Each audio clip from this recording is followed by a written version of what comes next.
Boa tarde a todos. Essa é mais uma conversa online do Sindicont Rio. Hoje, nossa conversa online é com a contadora, mestre em Ciências Contábeis pela UERJ, professora e pesquisadora na Unidade de Desenvolvimento Tecnológico, ULIP, também pela UERJ, palestrante e consultora, senhora Naira Daniel, que vai abordar o tema Contabilidade e Justiça Social, um olhar decolonial sobre o ensino. Seja muito bem-vinda, contadora Naira.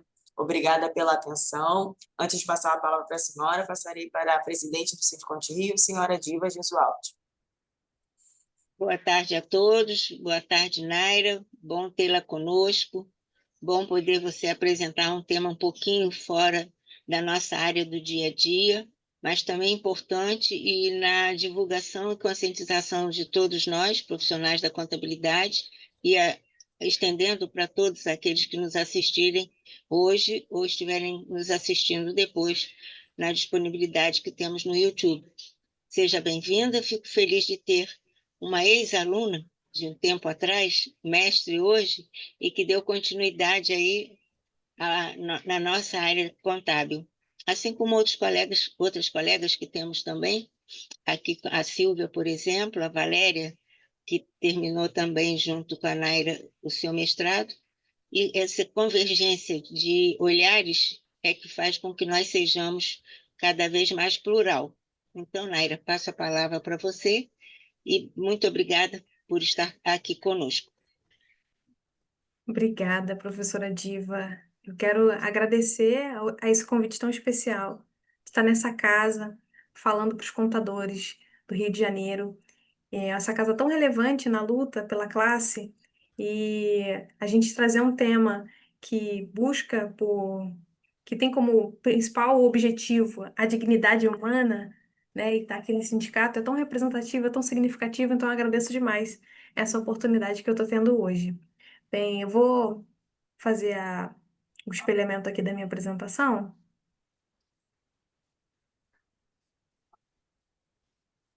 Vocês estão conseguindo assistir? Estão conseguindo Sim, ver? eu Obrigada. estou vendo. E eu trago aqui um tema que conforme a professora Diva disse, ele não é um tema comum na nossa área, mas é um tema que também tem a sua relevância. Entretanto, a gente precisa ter muito carinho para falar sobre esse tema, porque não é um tema fácil de se falar. A gente toca em questões sensíveis e eu venho aqui com muito respeito a história de cada profissional, a vivência de cada profissional, colocar o que eu, por meio da minha pesquisa de mestrado, pude observar nos estudos que fiz. Então, o que falo aqui não é apenas uma percepção minha, mas é baseado em estudos que antecedem ao meu, que foram a base de toda a construção da minha pesquisa e traz um olhar fora do olhar tradicional que a gente está acostumado a ver na contabilidade, que muitas vezes e muito necessário, temos a oportunidade de falar sobre a nossa prática, a nossa técnica. Mas hoje a gente vem falar de outras questões que acabam esbarrando também no nosso dia a dia, no exercício da profissão e que iniciam no processo de formação. Então, o tema dessa palestra diz o seguinte: Contabilidade e Justiça Social, um olhar decolonial sobre o ensino. Deixa eu passar aqui.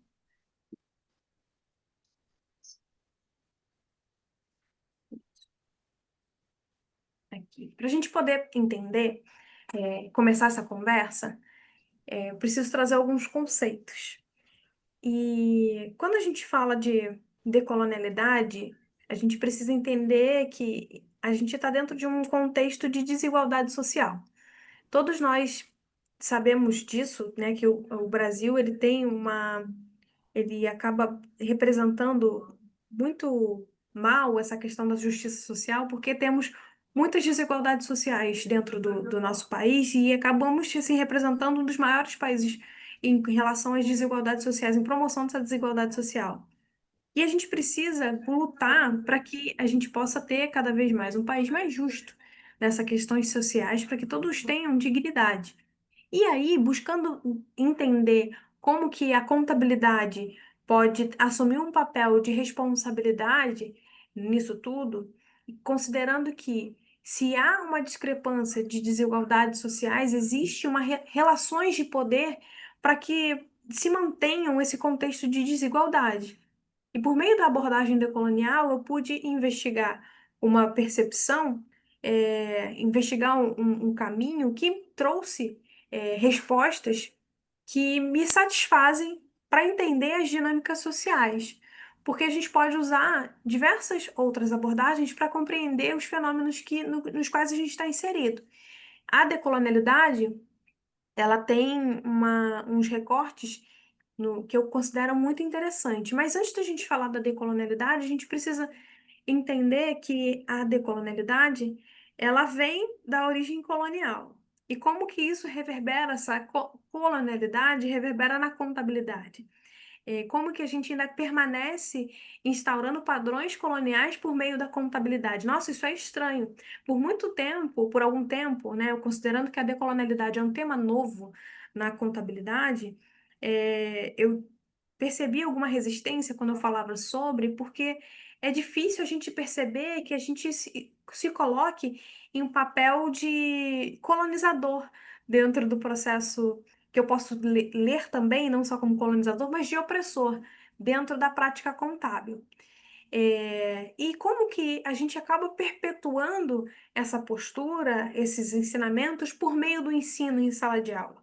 Então, o trabalho ele vai vai traçar essa linha, esse caminho para a gente tentar entender a problemática e buscar alternativas para desfazer isso com o objetivo de promover a justiça social. Então, aqui, a gente tem, para a gente entender a decolonialidade, a gente vai precisar rever o conceito de colonialidade, que talvez o colonialismo esteja mais perto do nosso conhecimento. A gente teve um período colonial que se deu por meio do descobrimento das Américas, e esse processo, ele se dá por meio de muita violência. Esse processo, ele não foi um processo apaziguador na história da humanidade. Ele vem por uma questão de conquista e de opressão. E aí, alguns autores vão relatar que essa colonização, ela não terminou por meio da emancipação dos países. Então, o Brasil hoje, há muito tempo, já é um país independente. Entretanto, as raízes da colonização, elas permanecem até hoje por meio da colonialidade. Já não mais colonialismo, porque somos livres, mas sim a colonialidade. Essa colonialidade, ela vai se dar por muitas formas. E aqui eu resolvi destacar três que são muito estudadas pelos autores, que vai ser a colonialidade do poder, que seria o quê? Esse sistema de opressão, de querer diminuir o outro, de querer usurpar do outro, que foi como se deu o processo de colonização. Além disso, a colonialidade do saber, que é negar o conhecimento que o outro produz. E quando eu falo desse outro, de quem que eu estou falando? Quando eu falo desse colonizador, de quem que eu estou falando? Eu estou falando do homem branco europeu, né, que veio para cá, saiu da Europa Ocidental, veio para as Américas, exerceu o domínio. Então, esse homem branco europeu, e falo isso com muito respeito, sabe? Porque a gente está aqui num lugar de expandir o nosso conhecimento e ouvir outras possibilidades de caminhos para entender o mundo no qual a gente vive. É, a gente fala dessa opressão sobre quem? Sobre os povos indígenas, sobre os povos que foram trazidos da África para o Brasil. E quando a gente fala da colonialidade do saber, é, é como se o conhecimento que esses povos tivessem, com toda a sua ancestralidade, fosse anulada e prevalecesse o saber desse colonizador. E ele impôs isso sobre os povos que aqui estavam. E, e isso reverbera de alguma forma. Eu vou trazer alguns exemplos mais à frente sobre a contabilidade que vai ficar um pouco mais claro. A colonialidade do ser é o processo de subjugar o, o homem, a existência humana, tornar o indivíduo desumanizado. Por que que houve um processo genocida durante a colonização? Porque o homem branco europeu julgava que o indígena não tinha alma, que o homem negro, que as pessoas negras vindas da África não tinham alma, então elas não eram dignas de humanidade. Então, por negar esse subjetivo, essa subjetividade de como essa pessoa, dessa pessoa, é um sistema de colonização também. E aí, nesse processo de negar o outro, também nega-se a percepção de como ele se vê, né, de uma forma mais sutil. Então, vai haver a diferença entre você ter um cabelo bom, você não ter um cabelo bom, é, e dessa pessoa não se enquadrar, não se ver respeitada dentro de um sistema, dentro de uma sociedade, por ter características X ou Y. Então, isso é muito sutil. E aí, quando a gente fala da colonialidade do saber, esbarra muito nas nossas questões da contabilidade. E talvez gere um pouco de incômodo, né? Eu estou sendo muito cuidadosa ao meu falar, porque possa ser que alguns estejam tendo contato com essas questões pela primeira vez.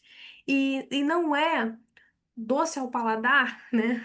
Não é suave aos ouvidos ouvir essas coisas. Gera uma certa angústia, pelo menos para mim, quando tive contato há cerca de 2 anos atrás com as questões decoloniais, foi um pouco incômodo entender essas coisas. Mas quando a gente fala do processo de convergência às normas internacionais, se a gente observar bem, houve uma imposição do norte global, que a gente vai entender que é a Europa Ocidental, Estados Unidos e tudo mais, para que a representação da Europa Ocidental, né?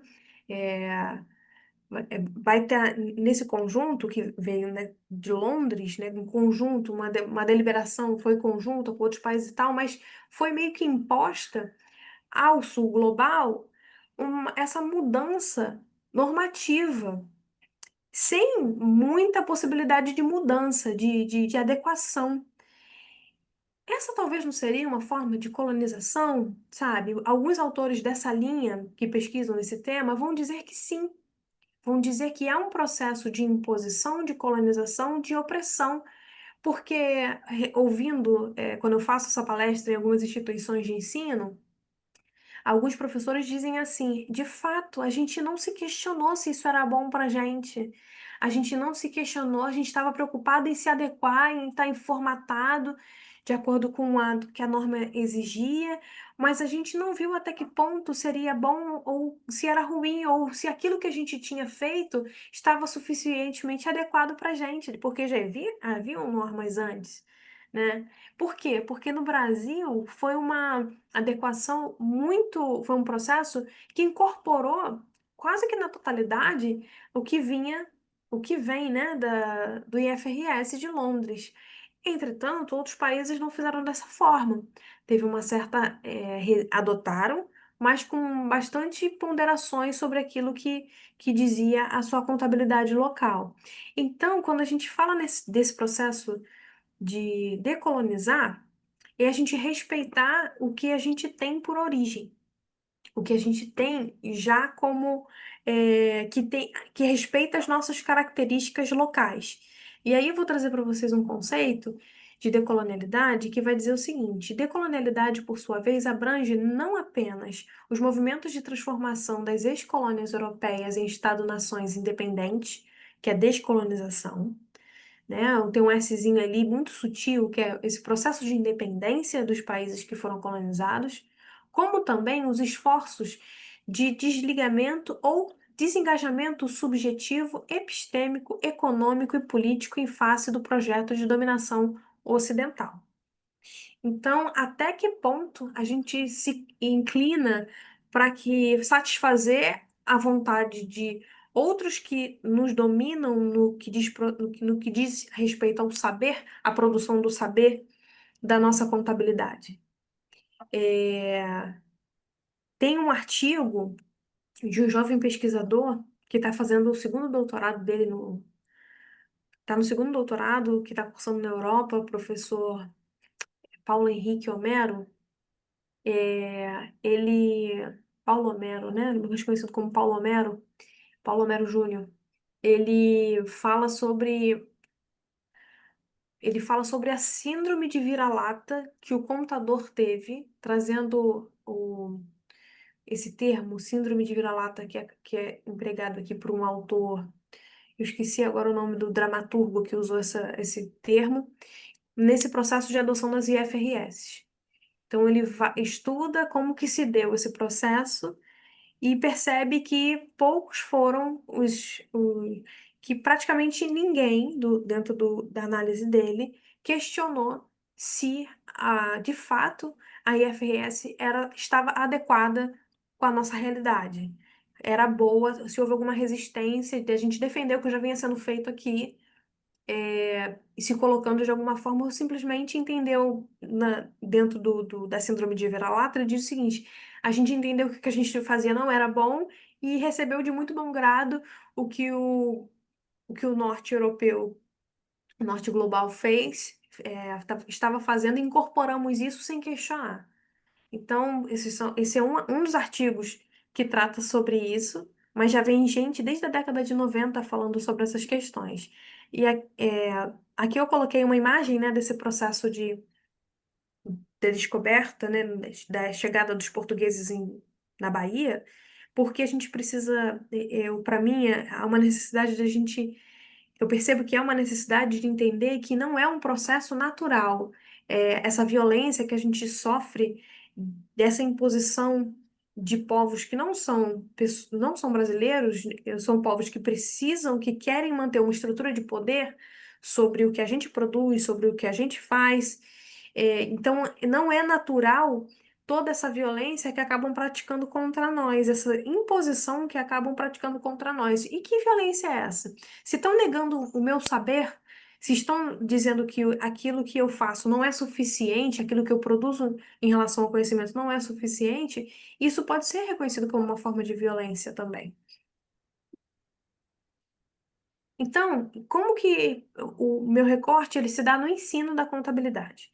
Então, o ensino da contabilidade ele vai respeitar os seus normativos, recentemente teve a mudança das diretrizes curriculares do currículo de contabilidade, para que seja montado, por meio desse documento, são montados os projetos pedagógicos. Essa estrutura é mantida, mas a gente precisa entender o que influencia a estruturação desses documentos para que chegue em sala de aula e a gente possa ter, conforme a professora Dilva falou, o ensino plural. A gente possa ter discussões plurais.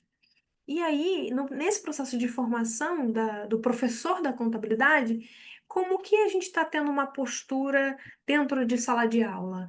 A gente considera, conforme a pedagogia construtivista, a gente tem o aluno como centro do ensino e a gente professor, né, cooperando ali no que pode, uma postura mais voltada para um modelo de aprendizagem mais ativo, no qual a gente tem um cuidado maior com a técnica ou que desenvolva mais questões críticas. Né? Segundo os trabalhos que eu pesquisei, dentro da contabilidade, a gente está muito mais voltado para aprender a técnica do que necessariamente entender os contextos sociais no qual a gente está inserido. E aí, dentro da produção de conhecimento, da contabilidade, isso vai colocar a gente dentro de um quadradinho que vai dizer que a contabilidade, o ensino da contabilidade, ela está voltado mais para instrumentalidade, para técnica, e pouco para reflexibilidade no que diz respeito às dinâmicas sociais existentes. E o grande problemática disso é que a gente perpetua desigualdades se a gente não questiona essas desigualdades.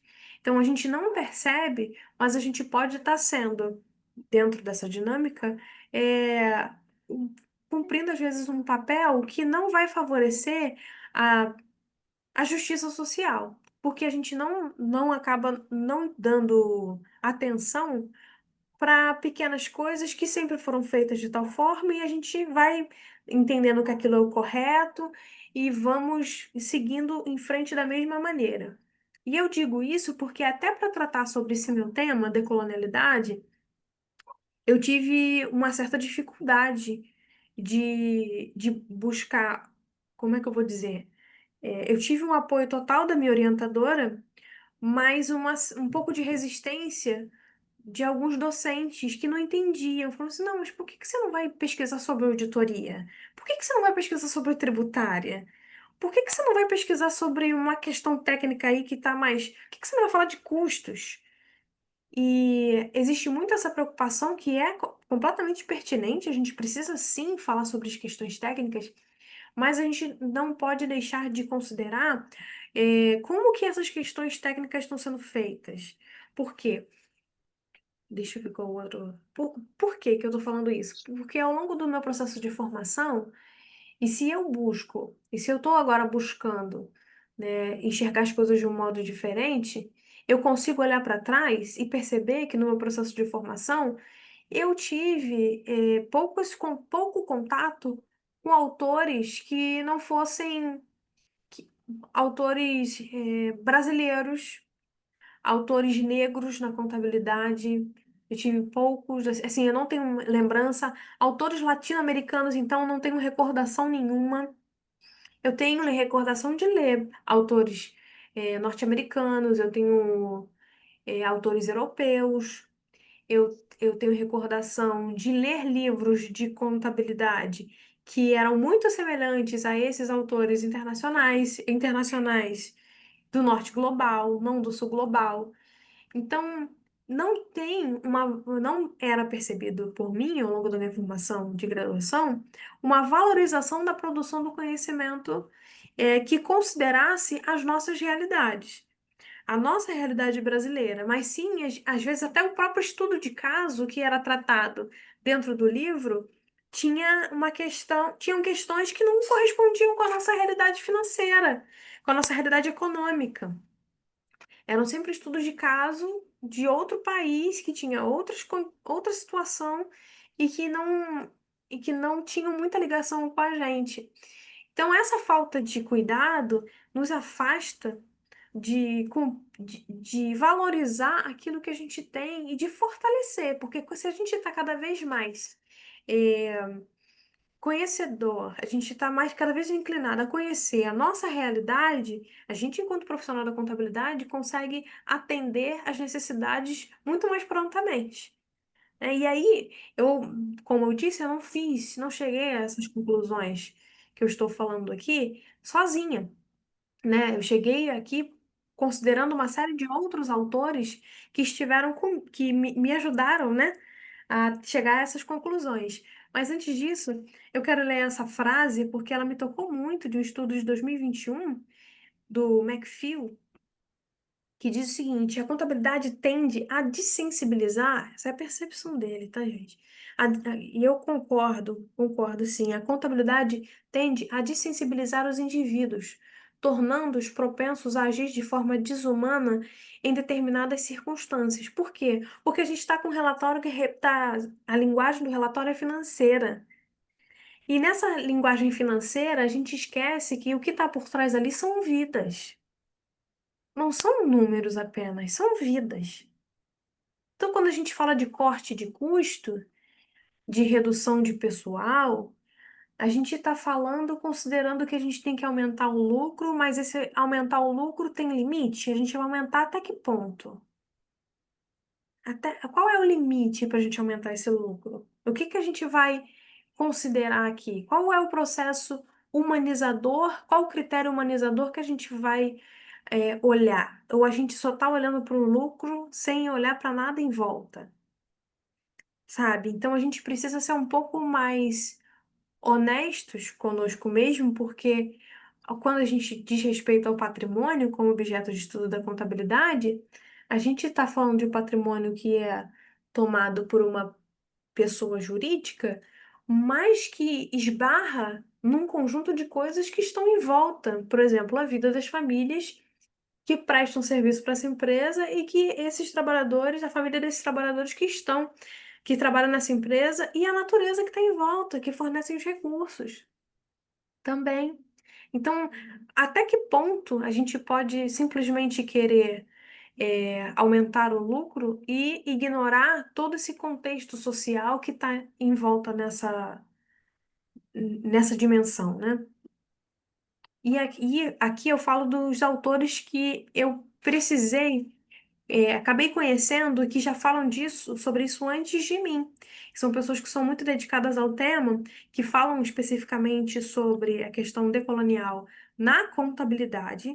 E não foi fácil chegar a esses autores, porque eu tive que desenvolver um processo metodológico específico para chegar até esses autores, porque tinha pouca produção científica no Brasil, tá? E já fora tem um pouco mais, mas no Brasil tem pouca produção científica.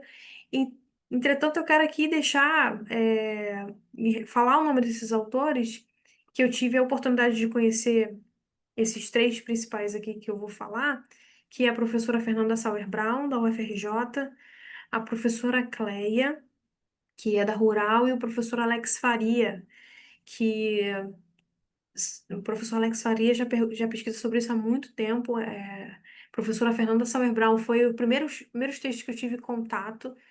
E eu falo que se eu pesquiso hoje decolonialidade é porque eu estou sustentada nos ombros dos gigantes, que são eles, né? Então, são pessoas que têm muito comprometimento para poder falar sobre decolonialidade na contabilidade.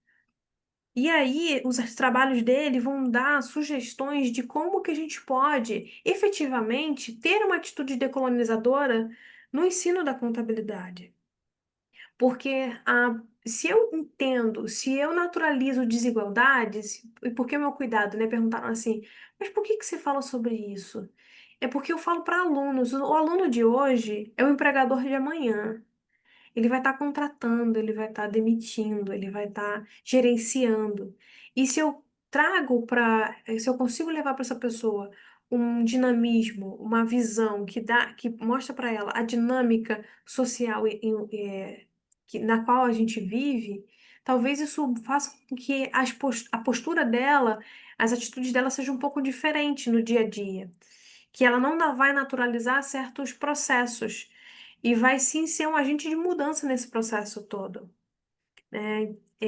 Então, aqui a gente vai poder ajudar, trazendo questões, trazendo uma postura de decolonização, né, de decolonizadora para a sala de aula por meio de reconhecimento de outras vozes. Por que outras vozes?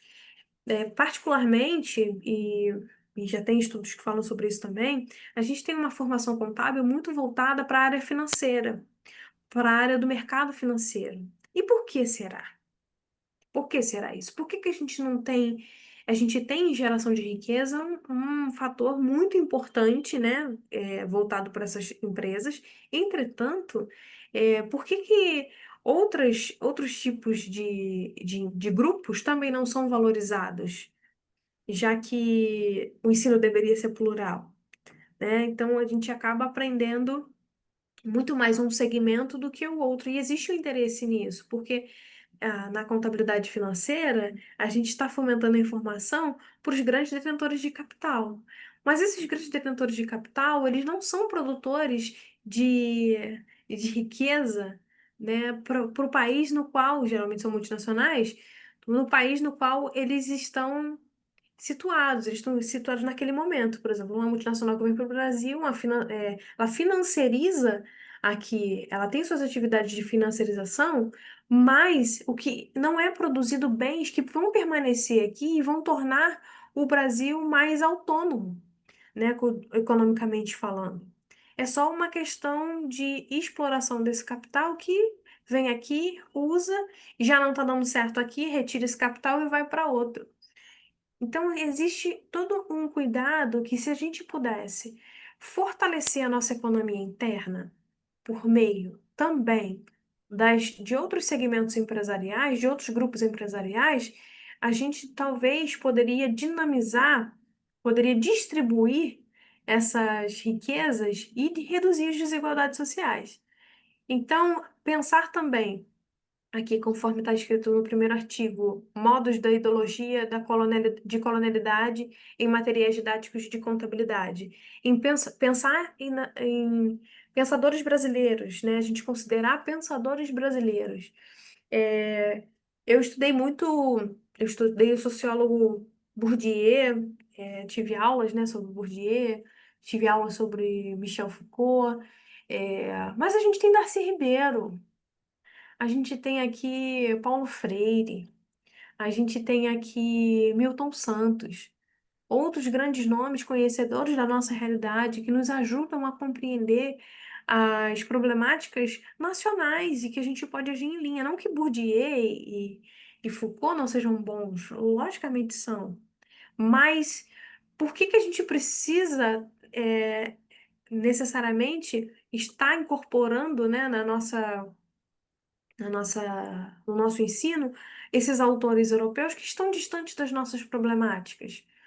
É, a gente precisa também ajudar para formar cidadãos críticos e reflexivos, não apenas cumpridores de normas, não apenas aqueles que obedecem leis e cumprem os normativos. A gente precisa entender por que que a gente faz certas coisas, para a quem a gente está fortalecendo quando a gente está fazendo o trabalho da forma como a gente está fazendo.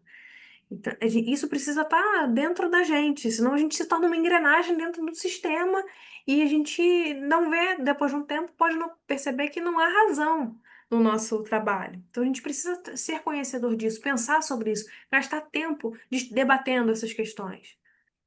E também, por meio disso, praticar o exercício social e cidadania, usar filmes e materiais, filmes locais e materiais locais nossos, com autores do Sul Global, incorporando brasileiros e latinos. Ter uma educação dialógica, não uma educação bancária, né? A gente poder estabelecer a troca. E eu sou muito defensora disso, né? Que o conhecimento ele é construído, a gente precisa ouvir também para poder chegar no caminho da construção do conhecimento. Recuperar vozes silenciadas, a gente precisa trazer esses grupos que ficaram afastados, por exemplo, grupos de terceiro setor, grupos de pequenas empresas, a gente precisa resgatar para que esses possam também ser vistos no processo de construção e de importância da contabilidade. A gente precisa também, segundo o artigo aqui, Critical Accounting as an Indigenous Project, que foi um estudo feito na Austrália, os indígenas da Austrália, que vai buscar essa contabilidade emancipatória, que vai valorizar, sim, a técnica contábil, vai falar dessa vida dupla, porque não é fácil, né? Uma vez em palestra me perguntaram assim, ai, professora, então o que que a gente faz? Eu vou ter que rasgar o IFRS? Eu não quero, não posso mais usar o IFRS? Eu falei, não, não é sobre não usar mais o IFRS. A gente está aqui, precisa fazer parte da dinâmica que a gente está inserida, mas a gente precisa fazer isso consciente e incorporando outras visões também, para que a gente possa ser plural efetivamente, para que a gente possa dar voz àqueles que não têm tanta possibilidade assim, não teve tanta possibilidade de ser ouvido. Também foi dito sobre a questão de fortalecer cooperativas, de fortalecer, de ter essa noção da comunidade que está em torno de uma empresa, da ecologia, de trazer práticas locais, né? E da gente falar para o nosso aluno por exemplo, os alunos da Rural, que estão em Seropédica. É importante a gente falar de contabilidade para grandes empresas? Sim, e certamente é, porque a questão é esse aluno ter autonomia, ter a possibilidade de escolha de onde vai atuar. Então, a gente fala dessas questões das grandes empresas, dessa contabilidade mais financiarizada, a gente fala assim, mas também a gente precisa considerar o contexto local no qual ele está inserido. Qual é a realidade ali? Qual é a demanda para a contabilidade ali? O que que os clientes dali precisam? Qual a linguagem que eu vou ter que usar? Porque a linguagem que eu uso numa multinacional, a linguagem contábil que eu uso numa multinacional, não vai ser a mesma que eu vou usar para o meu pequeno empresário, para o meu micro e pequeno empresário, porque a necessidade é outra. Será que os relatórios que eu utilizo para uma empresa multinacional, para uma SA, ela atende o micro e pequeno empresário? Como é que eu estou fazendo? Mas se eu só aprendo a fazer de um jeito, como é que eu vou adequar isso? Aí fica uma coisa meio perdida, né? Fica assim, pelo menos comigo, foi assim que eu também fui empresária contábil. a gente tenta falar na linguagem do cliente e fica ali numa relação de tentativa e erro até chegar numa linguagem que seja adequada, mas a gente não é ensinado. Eu mal vi Simples Nacional ao longo da minha formação, eu sabia que existia o sistema tributário, que tinha as suas é, que atendia o micro e o pequeno empresário, mas eu vi muito mais outros, o lucro real, eu fui falar muito mais sobre o lucro real, a importância do cumprimento das normas contábeis para empresas grandes, do que dinâmicas inseridas dentro de grupos menores que necessitam da contabilidade também.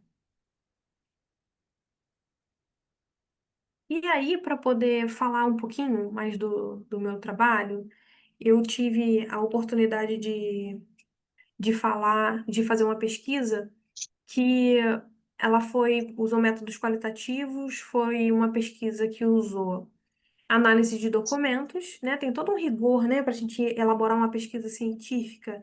A gente tem todo um critério a ser seguido e também também fiz entrevistas em profundidade com os professores. E como é que foi essa análise documental? Eu fui buscar nas ementas dos cursos de contabilidade das universidades públicas do Rio de Janeiro se havia algum viés decolonial nas ementas, julgando que isso é importante eu salientar, que vai ter ou não uma questão decolonial também parte muito da postura do professor, de como que ele vai dizer sobre isso, tratar o assunto em sala de aula. Mas ao todo foram analisadas mais de 300 ementas, entre elas ementas obrigatórias e optativas e também alguns cursos de extensão especificamente na UFRJ. O critério que eu utilizei, o tipo de análise que eu fiz foi análise de conteúdo baseada em Bardan. Então, por meio dos códigos que eu defini, que estão aqui na segunda coluna, chamado Práticas Locais como Exercício Social, Formação de Cidadãos Críticos e Reflexivos, que fazem parte da categoria Práticas Decoloniais no Ensino da Contabilidade, eu fui pesquisando esses elementos, esses códigos, na leitura, enquanto eu fazia a leitura das grades, das ementas. E aí eu fui contando. Eu fui contando para ver quantas vezes isso se repetia. Assim também como os demais códigos. Meio ambiente, no que diz respeito à categoria vozes silenciadas, o meio ambiente, legislação trabalhista, ensino de Libras, diversidade, educação étnico-racial. Ao todo, em mais de 300 ementas analisadas, eu pude contar 38 citações nas 4 universidades analisadas. Aí, no que diz respeito a essa análise como um todo, eu pude perceber que há traços decoloniais mais nas universidades da Rural, da UFRJ, basicamente nas disciplinas que não são obrigatórias, nas optativas e nos grupos de extensão. Inclusive, nas entrevistas, uma disciplina muito citada para ter essas discussões é a teoria da contabilidade, para ter esse espaço para mais plural, né, de trazer outras visões sobre a contabilidade. E a outra categoria, vozes silenciadas, eu pude perceber que tinha mais espaço para discussão, que tinha disciplinas com esse cuidado de ter espaço para as vozes silenciadas, na Rural, na UFRJ e na UF. A UERJ em ambos, né, ficou bem, assim, não tem tantas abordagens nesse sentido. Mas nesse grupo aqui das vozes silenciadas, eu pude perceber que tem es- disciplinas específicas de Libras, relações trabalhistas, porque olhar para o colaborador é uma visão relativamente recente, contabilidade socioambiental. Então, tudo isso a gente percebe como ações decolonizadoras dentro do ensino da contabilidade. A parte das entrevistas, eu consegui entrevistar 15 professores, que eu fiquei em média 50 minutos entrevistando cada um por meio de um relatório, por meio de uma estrutura de perguntas semi-estruturada. Eu conversei com esses professores, perguntando se eles percebiam alguma relação entre a contabilidade e a decolonialidade, como que a gente poderia melhorar esse cenário de desigualdade por meio da visão decolonial. Então, foram 15 professores ao total, 4 professores na UERJ, UFRJ e Rural, e UF, desculpe, e na Rural foram 3. O critério adotado, que fossem professores de contabilidade que lecionassem na graduação de contabilidade. Então, não poderia ser um professor de estatística na contabilidade, tinha que ser um professor de uma disciplina voltada para contabilidade, no curso de contabilidade, exceto um professor que foi convidado por uma questão de notório saber, que dá aula no curso na graduação de contabilidade, mas não é contador, né?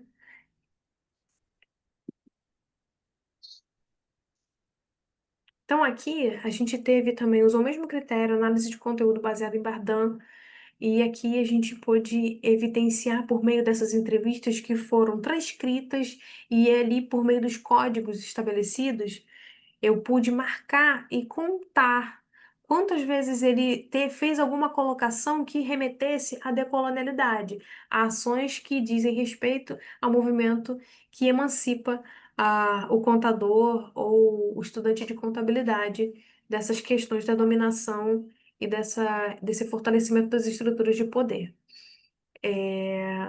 Então, tinha famílias, duas grandes famílias de categorias, chamado contabilidade e decolonialidade, decolonialidade no ensino da contabilidade. A partir dessas categorias, essas outras 8 que estão aqui, eu contei mais de 500 citações e dentro de vários critérios, né, conhecimento da colonialidade na contabilidade, visão sobre a relação entre colonialidade e contabilidade, conhecimento da colonialidade no ensino da contabilidade, visão sobre a relação entre a decolonialidade e contabilidade, contabilidade como instrumento para a justiça social, formação dos docentes, desafios para a adoção da abordagem decolonial no ensino da contabilidade e proposições sobre a abordagem decolonial no ensino da contabilidade. E a partir daí, eu pude chegar a algumas proposições, ouvindo esses professores, que a gente precisa, né, para poder ter um ensino que promova a justiça social através, né, considerando a abordagem decolonial, eles propuseram o seguinte, né, eu consegui propor por meio da análise das entrevistas e das ementas que a integração entre as instituições de ensino, docentes, discentes e a articulação entre o Conselho Federal da Contabilidade é de suma importância para que isso possa acontecer. Que, além disso, a gente precisa estar familiarizado com o que diz respeito à decolonialidade. E o que que isso quer dizer? É promover eventos, esse movimento que vocês estão fazendo aqui hoje, aqui no sindicato, é promover eventos, palestras, seminários, cursos de extensão, além de leituras de artigos, para que a gente possa, enfim, compreender do que se trata essas questões e ter ações efetivas para tal. A gente precisa, para falar sobre isso, precisa compreender que existe uma diferença geracional. Segundo os professores, há uma resistência maior dos professores mais velhos, mais antigos na área contábil, para que eles possam mudar um pouco a mentalidade e há uma facilidade de trazer esse tema entre os jovens. E, além disso, considerar também a maturidade do discente. É, a aula de débito e crédito, né, os períodos iniciais ali, primeiro período, quando o aluno está aprendendo as noções de contabilidade, né, o básico da contabilidade, é muito complicado a gente trazer outras questões, que dirá questões críticas, porque só aquilo ali já é um fator complicante. Eu falo por mim mesma, eu tive muita dificuldade no meu primeiro ano de faculdade, de compreender, né, a dinâmica de débito e crédito, como que aumenta o ativo, como que diminui o passivo, isso depois de um tempo fica mais fácil. Então, talvez seja necessário esperar um pouco o amadurecimento desse aluno para trazer essas questões críticas. E também para contribuir com a justiça social, ter demonstrações que evidenciem isso. E foi dito sobre a DVA, que tem um papel muito importante na distribuição, na evidenciação da transparência e da distribuição da riqueza gerada sobre determinada entidade. e que também considerar o fortalecimento de outros segmentos da contabilidade, como o terceiro setor, pequenas e médias empresas, microempreendedores individuais e as finanças pessoais, para que isso não fique no canto, né? Não fique à parte, mas que isso também seja potencializado para fortalecer a economia interna, para gerar riqueza interna e melhorar a economia do Brasil sem ter tanta dependência de capital estrangeiro. E as considerações finais vão dizer que é, essas discretas iniciativas, né, voltadas para a abordagem decolonial nos currículos, né, não é muito significativo, né, conforme a gente viu na análise das ementas, que basicamente está voltado o curso para uma estrutura técnica e instrumental. E o que acaba fortalecendo a estrutura que a gente tem nessa relação de poder, a gente está fortalecendo cada vez mais aquele que nos domina, que diz como que tem que ser feitas as coisas, impossibilitando, de certa forma, a diversidade e a pluralidade dentro da contabilidade. E no que se refere aos docentes, observou-se também que muitos não possuem conhecimento sobre a decolonialidade, não sabem o que é. E tudo bem não saber. Entretanto, pedagogicamente, esses têm atitudes decolonizadoras, quando consideram a realidade local, quando tem um ensino em que considera esse aluno dentro da sala de aula, não acaba, sai desse lugar de ser ele o protagonista, né, da aula e o aluno apenas está ali para aprender, onde há essa troca. Também verificou-se que existe uma contradição no que diz respeito à decolonialidade. Alguns reconhecem a existência de estruturas vigentes, mas existe uma dificuldade de compreender isso dentro da área contábil. E isso foi visto mais dentro da Universidade da UERJ. As sugestões apresentadas nesse estudo demandam, em primeiro lugar, uma mudança de mentalidade daqueles que estão envolvidos nesse processo, de modo a reconhecer a necessidade de revisar padrões epistemológicos tradicionalmente incorporados à área contábil, né? O modo da gente fazer contabilidade. A gente precisa rever se a gente não está fortalecendo aquele que, infelizmente, nos oprime de alguma forma e que não causa emancipação dos contadores de uma forma geral. Esse processo precisa estar alinhado, é um esforço conjunto. Não adianta ter um professor com uma visão que vai buscar a justiça social, que vai buscar a emancipação, mas que não tem uma coordenação, não tem ali professores como um todo engajados, não tem ali normativos para serem aplicados dentro da sala de aula que estejam também cooperando.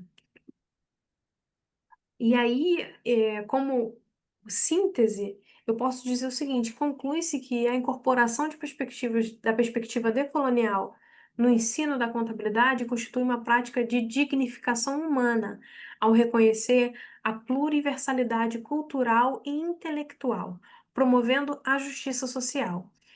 Espera-se que esse trabalho contribua para ampliar o debate crítico sobre a contabilidade e seu ensino, fomentando a formação de profissionais mais conscientes e comprometidos com a transformação e justiça social.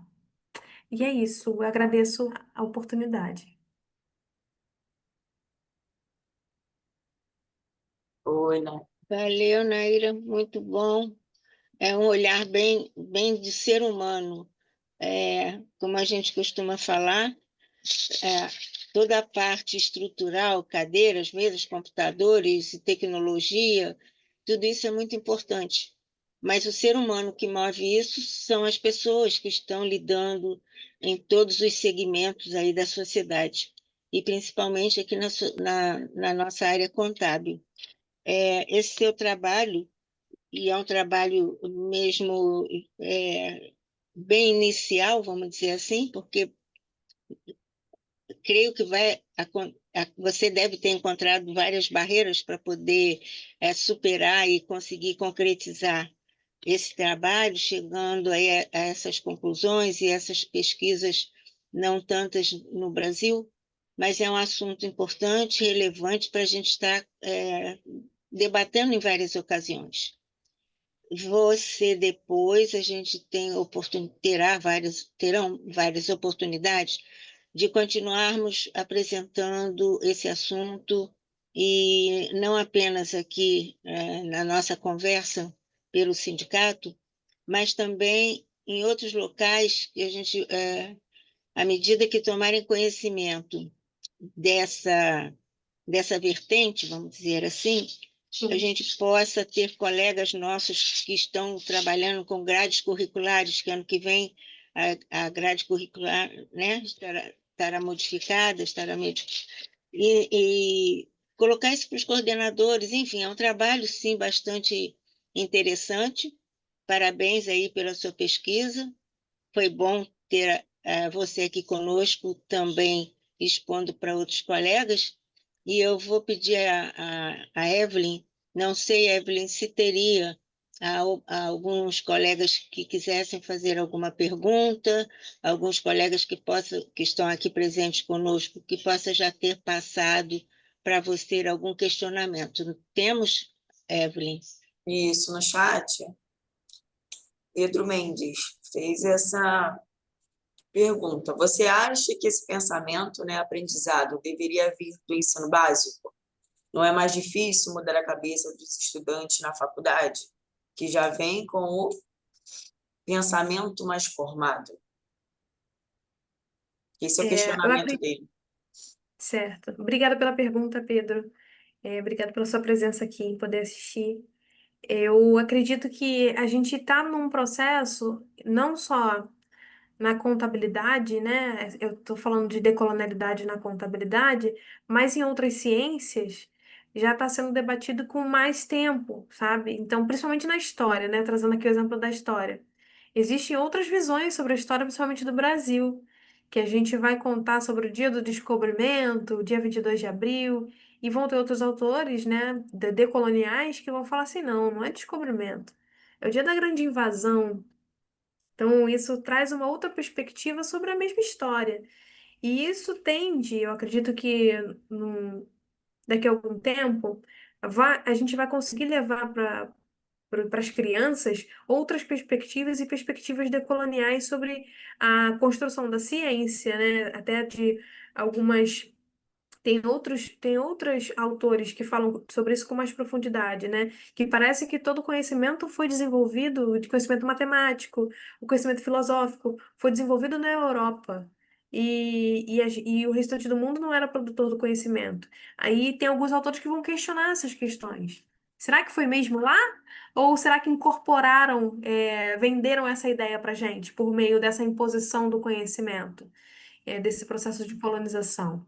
Então, tende a ter mais espaço para discussões, e eu acho que a gente precisa, na contabilidade, ter, apesar de ter, possa ter uma formação antes, mas na contabilidade, o que é característico da contabilidade é ter uma formação, é ter uma visão muito técnica. E, e isso pode fazer com que impossibilite esses questionamentos mais reflexivos, sabe? Então, eu acho que a gente precisa estar, a todo momento, considerar outras possibilidades de visões, e não apenas uma, porque, infelizmente, a nossa formação, de um modo geral, ela é eurocentrada.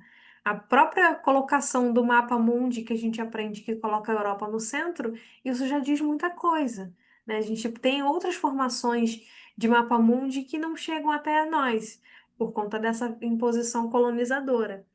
Então, eu acredito sim que a gente precisa de uma ação conjunta, Pedro.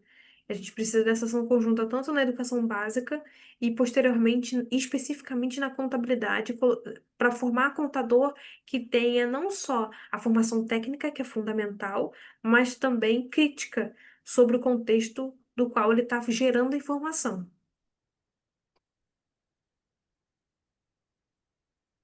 E acredito que quando a gente, tendo a possibilidade, sim, de começarmos a falar para os jovens antes do ingresso nas universidades, assim como nós queremos levar para esse grupo a importância da contabilidade, o valor da contabilidade, a necessidade e os campos de atuação do profissional da contabilidade, levar também esse olhar mais humano, né? Não só de números, porque muitas pessoas falam assim, não quero estudar contabilidade não, tem que saber muito matemática.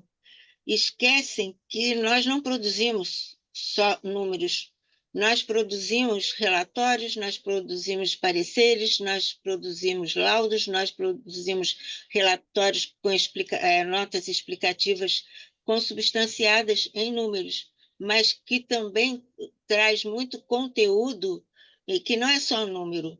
Então, esse olhar para a área técnica super necessário, mas contribuindo e incrementando e solidificando também o olhar da humanidade, do ser humano.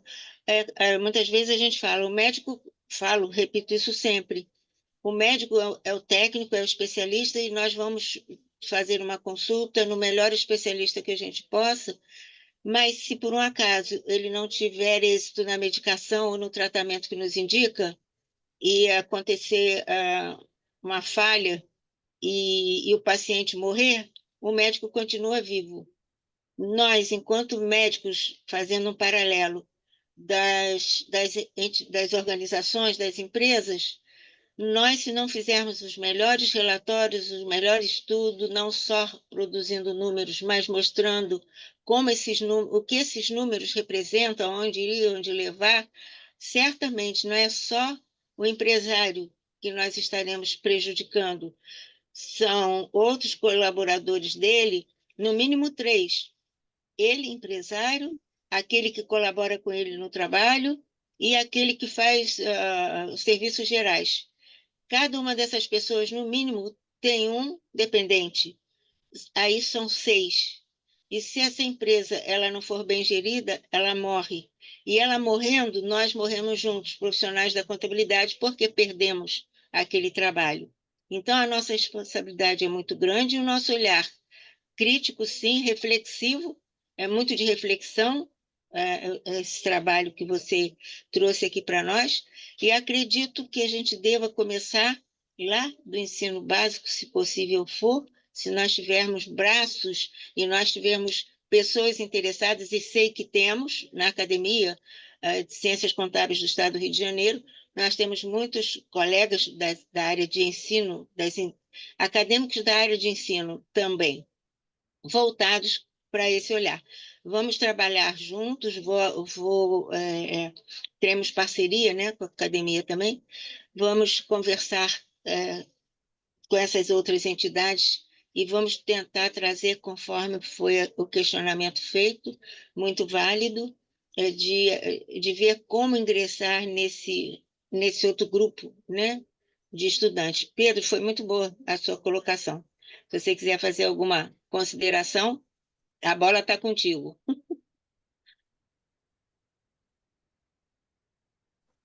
Não, parabéns aí, Naira, parabéns a todos pelo projeto, muito legal. Eu venho conversando muito com a Naira sobre isso, né? A gente acaba conversando muito. E o ponto que eu quis tocar justamente foi isso que a Diva falou, né?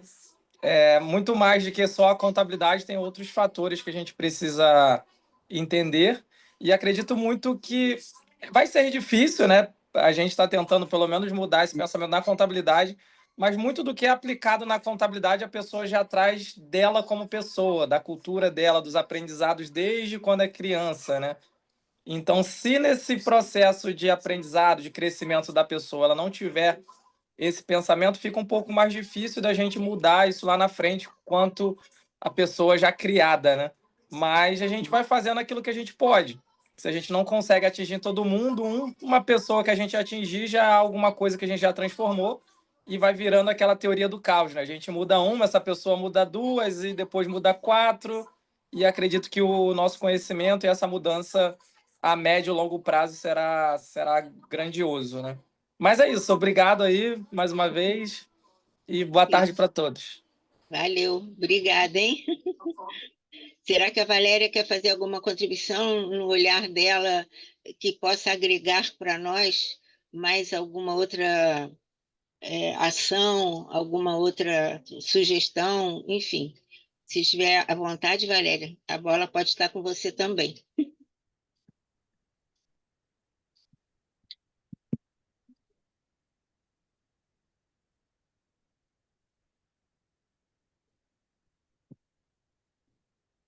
Oi, Olá, boa Valéria. tarde. Boa tarde, Então, tudo boa bom? tarde. Tudo bem, querida. O tema da Naira, né, é um tema muito relevante para a nossa sociedade e mostra o quanto essa pauta tem que ser amplamente discutida.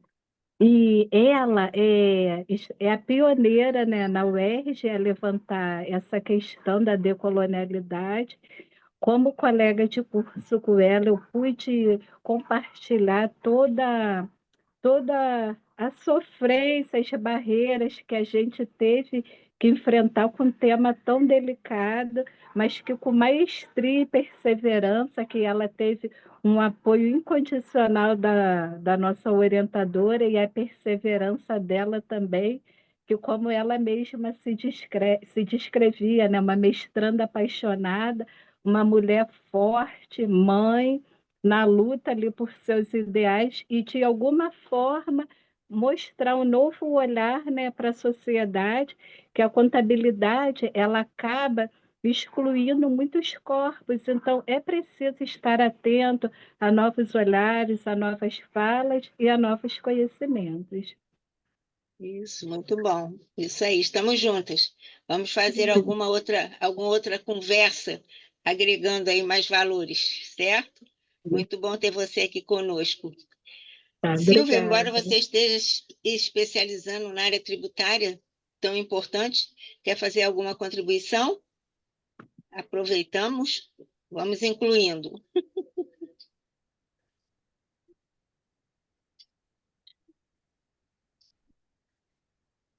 Talvez ela não possa, mas enfim. Fica o convite a todos vocês que estiveram aqui conosco, aqueles que nos ouvirão em algum momento. Naira, muito obrigada pela sua participação, pela sua disponibilidade de tempo, de trazer esse novo olhar tão importante. E espero poder contribuir hoje que eu digo assim, neste momento, mas em próximos momentos, que a gente tenha a chance de ir divulgando. E como o Pedro falou, a gente mobiliza um, que vai mobilizar dois, e assim essa rede pode ir crescendo, e ao longo do tempo a gente tenha, seja de que dimensão nós estivermos, a satisfação de saber que começamos a ajudar nesse trabalho. E agora a Evelyn está nos lembrando para fazermos uma foto desse momento. Se o Pedro, a Silvia e a Eliane, Eliana, que ainda está conosco, abrir o vídeo, nós teremos oportunidade de vê-los também. Às vezes o local de trabalho fica difícil para as pessoas, ou de deslocamento, às vezes não é possível, mas registraremos nomes de quem ainda está conosco até esse momento. Aí, Evelyn, você fala 1, 2, 3 e já, para nós nos posicionarmos, respirarmos